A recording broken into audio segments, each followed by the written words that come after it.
این نو کار شده روی سمت میغلطه ای رقم با این شکل سمت میغلطه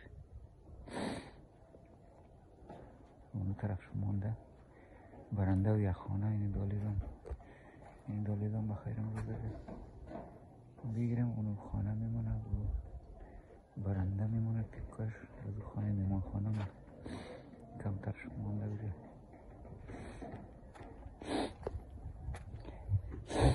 به شکل کار میشه باز